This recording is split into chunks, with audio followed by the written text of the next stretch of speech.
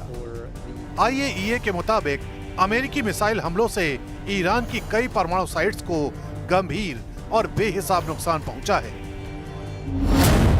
Report में कहा गया है कि कुछ सेंट्रीफ्यूज इंस्टॉलेशन पूरी तरह से नष्ट हो चुके हैं, जबकि कुछ दूसरे ठिकानों पर रेडिएशन रिसाव का खतरा बना हुआ है। IAEA प्रमुख राफेल ग्रोसी ने यह भी कहा कि हम कई साइट्स पर तकनीकी निरीक्षण नहीं कर पा रहे हैं क्योंकि वहां अब पहुंचना संभव नहीं है। Et il a subi d'énormes dégâts. Donc les attaques qui ont commencé le 13 juin ont eu comme résultat des dégâts physiques très importants sur 3 sites, celui de Natanz, Isfahan et Fordo, où l'Iran avait concentré la plupart de ses activités liées à l'enrichissement, à la conversion de l'uranium, donc très important.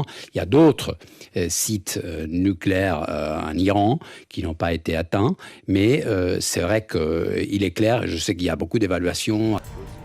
Iran के सख्त तेवरों पर America ने भी पलटवार किया है। अमेरिकी रक्षा मंत्री पीट हेग्सेथ ने कहा है, खामेनेई की पूरी प्रक्रिया एक विफल नेता की छवि बचाने की कोशिश है। जब युद्ध में कुछ हाथ न लगे तो शब्दों का युद्ध शुरू होता है। हेग्सेथ ने खामेनेई के इस दावे को भी खारिज कर दिया कि अमेरिका इजराइल की वजह से पीछे हटा। वैसे अमेरिकी पक्ष इसे एक साइकोलॉजिकल ऑपरेशन के तौर पर देख रहा है, जहां ईरान की लीडरशिप अपने देश के भीतर जनता का मनोबल ऊंचा रखने के लिए आक्रामक बयान दे रही है। लेकिन IAEA की रिपोर्ट और सैटेलाइट डेटा कुछ और ही बता रहे हैं कि ईरान को बड़ा नुकसान हुआ है और अब वो इससे उबरने की कोशिश कर रहा है।